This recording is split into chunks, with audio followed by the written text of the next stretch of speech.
Now 10-6. And 10 is interesting.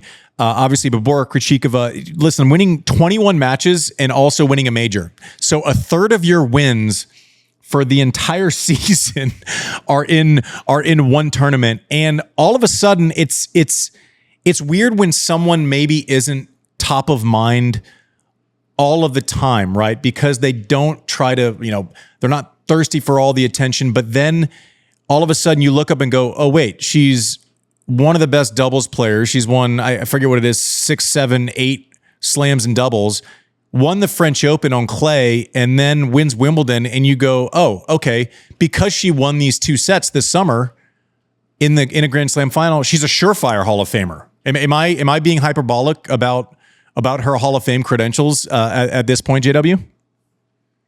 If she never had played doubles, you would say this is a Hall of Fame player. She won Roland Garros and Wimbledon. That's in. And then you say, oh, yes, this is one of the great, this is a generationally great doubles player. Yeah. And, I think a lot going into the year-end finals, there was a lot of reference to the stat that you raised, and so many of her majors came during Wimbledon. I mean, so many of her matches won. She also beat Coco and Pegula when she got there, so I thought it was nice that she could sort of, as a nice little, bookend to the year, she beat 2 top players. There's a lot to admire. I mean, I don't want to revisit this too much, but I also don't want to ignore it. I mean, one of the reasons my regrettable situation was all the more regrettable. This is such an admirable player, and this is a player who so many other, not everyone's going to be, the ball striker and the athlete of Coco or have the power of Sabalenka. How many players are there that could look at Krejcikova and say, you know what, this was a really good doubles player who said that's not good enough for me. I'm going to become a more complete player. I'm going to do it in singles as well. And here she is, 28 years old. She's the reigning Wimbledon champion and could quit playing tomorrow and is a first ballot Hall of Famer. This is a player that really is worthy of admiration. Yeah, totally. And also, it's interesting to me because I find this type of player fascinating. And you're looking at her comp on the men's side, I think, is someone like a Stan Wawrinka, right? Whose results aren't a given. The years in the top 10 might not have been a decade, right? But his top level, when he was firing, was good enough to beat the best in the world in the biggest tournaments, right? That's Barbora Krejcikova, right? When she is playing, she finds that top level. She gets that feeling, that moment. She's not bothered by playing a semifinal in a major. It's that journey to find her top level because she plays a little bit riskier, because she plays a little bit more aggressive. But when she gets it, shit, you gotta be kind of brave to bet against her if she finds it and is in the semis finals of a Grand Slam. And you talk about being a complete player. Yeah, complete enough to win on clay a major and on grass a major, and that's only on the single side. 17 of her wins this year came in the finals, the Olympics, or in 2 slams. Yeah, obviously what went right in 2024, winning 7 on the trot at Wimbledon. Simply. That's a career-defining, wrap it up, welcome to Newport, you're in the Hall of Fame, has to feel pretty good. You look forward to 2025, can we do it more often? Can I double my win total? I won 21 matches in a year. That's not a normal thing to say. This is the year where I cemented my place beyond reproach in the Hall of Fame, and I won 21 singles matches, which is by far the least in the top 20 by 9.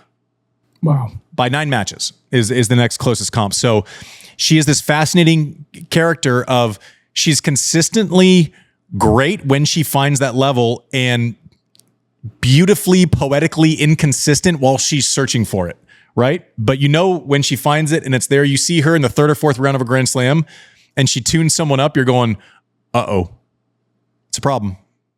Well, and she knows it too, right? I mean, how much confidence must it give her to know, listen, when I'm at my best, I'm a multiple major winner. And again, I like how she closed out the year. If there were any doubts that she belonged in Saudi Arabia, who's the one player that beat Coco in Riyadh? Well, it's Barbora Krejcikova. She's not scared of the best players in the world, simply. She's just not. Yeah. She's just not. She's not as consistent as they are. But her top level is as good and better on a lot of days than the top player in the world. So listen, if you told her at the beginning of the year that you were going to win 21 matches. You're going to go 21-16. She'd be like, oh, but you also win Wimbledon. Yep. Thank you. You can take away 300 of my match wins. I'll take that. No problem. You can have them. I'll trade you straight up. You got it. No problem. But props to her. Just an uber professional. One of the good characters of the game. And listen, for 2025, what do we hope for? Listen, I'd hope for lightning in a bottle where all of a sudden she's in the semis and daring people to bet against her again, because she is certainly capable of going end to end. And an interesting, at 9, it's an interesting thing on the heels of Krejcikova, because Kasatkina is just really good. She's an interesting story. John, I know you spent time with her this year, so you probably have a little bit more color on the personality behind what we're talking about. It's no surprise that she's in the top 10, but maybe the other side of Krejcikova, kind of more like me, frankly, I had a hard time beating the greats in the game on the biggest stages, just because I couldn't find ways, once we got neutral, to affect them negatively often enough, right? Whereas Krejcikova, Wawrinka, maybe they didn't have the level of consistency where you could slot them into the quarters every week, but their top side was there. Kasatkina is bankable. She is reliable. She's going to win 40 matches a year, and I don't say that to undersell, but does she have the firepower to make a Grand Slam final, to bother a Swiatek or Sabalenka when they are in full flight? Maybe not to this point in her career, but just what a responsible citizen of the game. And JW, expand on the time you spent with her this year. Yeah, I'd say responsible citizen of the world.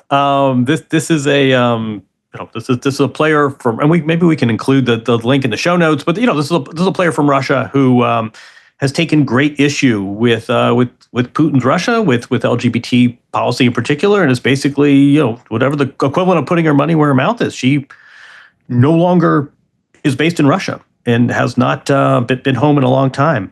And this is she said, look, I'm not a political person. I'm not banging on a soapbox. I don't feel comfortable playing this country. And she's essentially lived out of a bag since then. There's no grandstanding here. There's just somebody who's very firm in their convictions. And there's a lot of courage here. This is a story that she told me, but told me very reluctantly and very sort of self-effacingly. This is not a great necessarily a cause of hers, just personally as a question of her values and ethics. She does not feel comfortable sort of representing Putin's Russia, and essentially no longer does. And, we can talk about the tennis, and there's a nice athlete with a fluid game, and she plays creatively. There's not a lot in the way of weaponry, and I think that's going to keep her perhaps from winning majors. This is not someone who hits the ball particularly hard or necessarily has a lot of firepower to counter someone like a Sabalenka or an Iga, but as a member of the tennis citizenry, as someone sort of the tennis social compact, I don't know how you don't root for this person. It's really an act of quiet courage, and I was happy to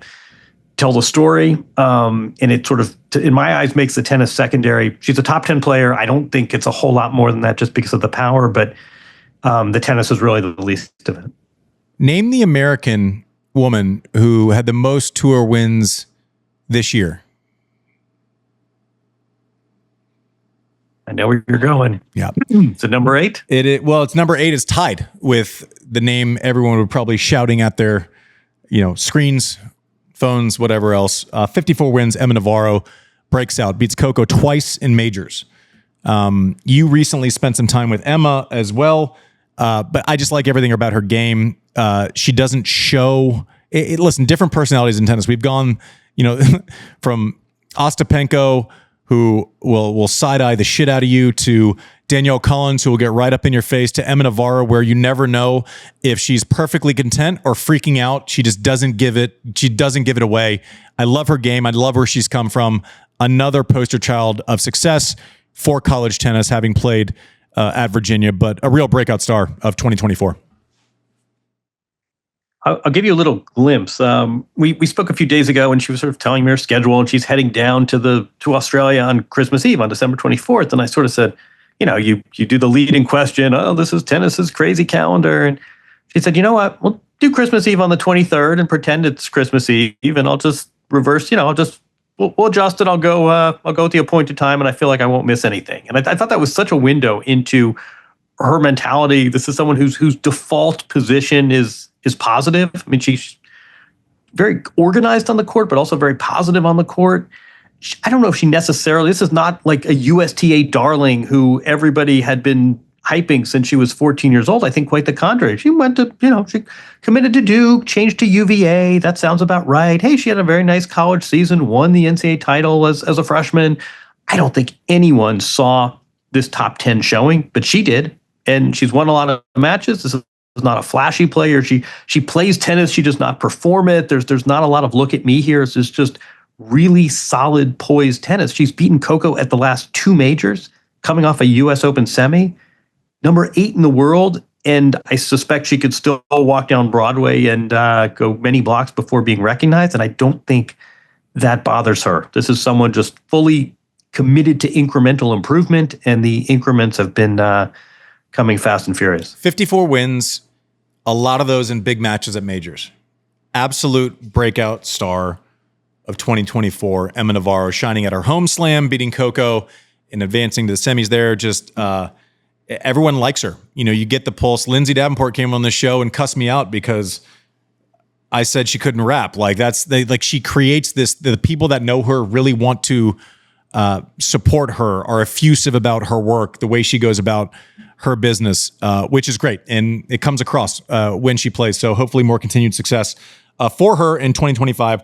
Number 7 is really interesting because if you talk about going back like 10 months, I remember early in 2024, I was communicating a little bit with Jess Pegula, had broken up with our longtime coach, David Witt.